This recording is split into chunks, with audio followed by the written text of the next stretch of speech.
You can thank Social Security for your investments doing so well.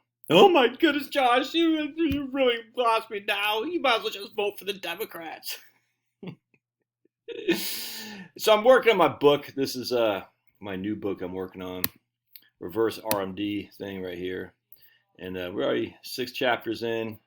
It's going to be fun. And I started thinking, because, let me see what I said here. So I said, check this out. So this is the end of chapter 6. I said, I need to conclude this chapter talking about Social Security.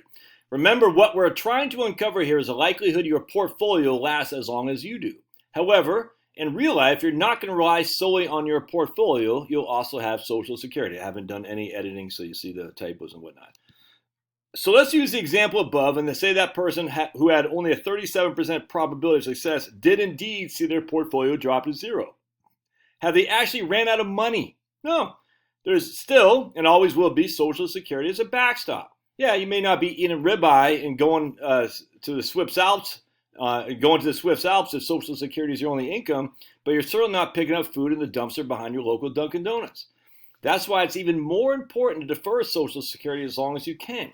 So if bad things do happen to your portfolio, your Social Security check will provide you your Social Security will provide you a bigger check than if you took it early. And a lot of people say, yeah, but if I invested my Social Security into the market, I'd be much, much richer. And what they miss, this is a point they miss. Why has your investments done so well? Well, it's earnings growth plus dividends. Oh, man. I mean, it's 100%, but why else? Because people can take more risk because they have Social Security as a backstop. Think about it. It's like we talk about if you have a pension and Social Security, you can look at that as kind of like your bond portfolio. You see what I'm saying? You can say, man, I got these other sources of income guaranteed, one of them which has a cost of living adjustment, which means I can be more aggressive on my non-guaranteed stuff because this other stuff is there, guaranteed. And because I can take the more risk, I get more return on my money. What drives stock prices? Well, ultimately, it's more buyers than sellers. This is just supply and demand. You have 10 buyers and 8 sellers. That's going to make the price of stocks go up until you get to a point. What's the point thing? Non-matriculation point. An equilibrium. That's how anything works. Anything. Think about your house. We got a house that's going for the market up here. Just houses for sale. I thought they're listed too high. Apparently they didn't because it's under contract. We have 22 houses in our neighborhood. About 5 houses a year go for sale. We have a nice neighborhood. That's it. So we have how many supplier? What's the supply side? 1. What's the demand side? Well, obviously right now it's higher than the supply side because that house is going for. They only listed like a week ago. And every single house that's ever listed there goes like 2 days. It's crazy. And even that one's, again, I don't know what the final price is, but the listing price, like, whoa, are they going to pay for that? Crazy. And that's always how price is determined. You have the number of buyers versus the number of sellers. The supply versus demand. It's just that simple. So if people are saying, I got $3,500 a month in Social Security. My portfolio is $500,000. Let's just use that for example. The worst case scenario, I'm living on $3,500 a month. I can take a little bit more risk with my portfolio, which means I'm what? I'm a buyer. I'm demand. I'm demanding. I demand more shares because I'm a buyer. Buyer and demand are the same thing. The supplier and the seller are the same.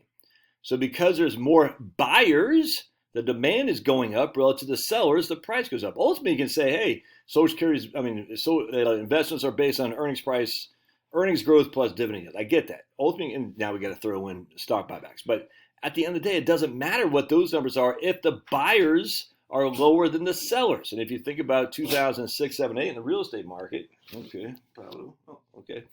If you think about 2006, 7, 8, the sellers were much higher than the buyers. It mattered not what people paid for the price on the home. It mattered, I got to get out of here because I'm hurting a unit. I got to sell my house. Okay, all right, come here, baby. Come here. Pablo says, that's right, Dad. You tell him. Oh, yeah. I get cheese breath. Just ate some string cheese. But anyway, so that's what happened. So now we have more buyers, and we still have more buyers. And then, again, this just proves another thing, too. The facts are that a lot of people in retirement don't even need part of their portfolio.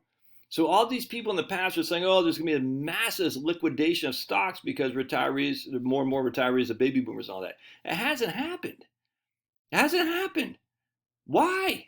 Because obviously they're A, not spending enough than people had anticipated, and B, Social Security is providing them that backstop where they're like, hey, my first $3,500 a month come from Social Security. I might need another $1,500 a month. That's $5,000 a month, but I'll get that from my portfolio. But I'll need $5,000 from my portfolio because Social Security is providing me that backstop. And in fact, if you look at Social Security, if you look at the history of it, and off the top of my head I can't remember, but the amount you got back in the 50s and 60s wasn't very much relative to median. I've done videos on this relative to median earnings. It really started taking off in the mid 70s, late 60s, something like that. It really started taking off at that point.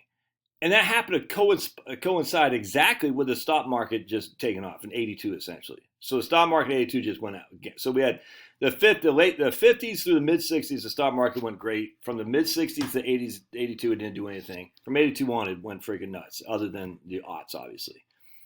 So we've had essentially, and then before that, the stock market didn't do much. It just didn't. I mean, the stock and bond market from the 1870s until basically 1950 were identical. You should look it up. It's crazy because there was no Social Security back then. And of course, there wasn't that many investors. Very, very few people were actually investing. So the stock market that we had before is pretty much irrelevant. It just is. But anyway, the point being is when Social Security really started taking off as a serious source of income, people started getting more aggressive. They said, yeah, I can deal with a 20, 25%, 30% decline. I can. Because I have my Social Security. I do. If I didn't have my Social Security, dude, I'd be a hell of a lot more conservative. And you would too. But if my stocks would do better if I had no Social Security. I'm telling you, you wouldn't. You wouldn't because you say, no, I can't risk it, dude. I can't. Why do you think the people back in the old days, before there's really an investment market that we have now, really no mutual, there's a couple of mutual funds, Massachusetts fund, whatever, MFS, and a couple of small American funds. Why do you think those people back then, why they invested in whole life insurance? That's basically, if you look, that's basically what they invested. Executives invest in stocks, but everybody else invests in whole life insurance because it's guaranteed not to go down in value. It's guaranteed. And so they said, at least this will keep up. I won't lose any money. I'm telling you, man, it changed everything. You think your portfolio would continue on an 8, 9, 10% clip if there's no Social Security? I think you're nuts. So I was talking to these people today, these legends here locally to me, just crushing. They both have roughly $3,000 a month of Social Security. And we'll just call them John and Jane. Jane and John. I said, Jane and John, I want to point out to you one thing only. The worst case scenario that happens to you, you run out of money, investable assets, money. You have no mortgage, and you have $6,000 a month Social Security that you pay no tax on because you don't pay tax if your only income is Social Security. Do you think you could live off that and be comfortable? And the answer is unequivocally, of course. Of course. $6,000 a month.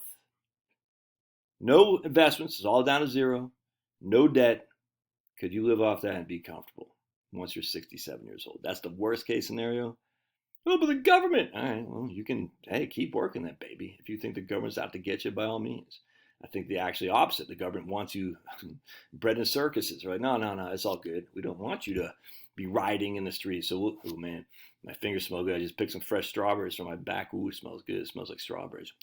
And talk about string cheese, stinky breath, and strawberries. Where else do you get this kind of, and a t-shirt? And it's even inside out. Where else do you get this kind of knowledge? Any other place? No. So hit the like button. Fondle the like button. Owen Benjamin. He says, why does everyone smash the like button? Hit the like button, smash the like button. How come people, Owen Benjamin's like, why not be nice to it? He said, I can't say some of the stuff he said. Fondle the like button, would you please? So we'll be going live at 8 p.m. tonight. God bless. We'll see you.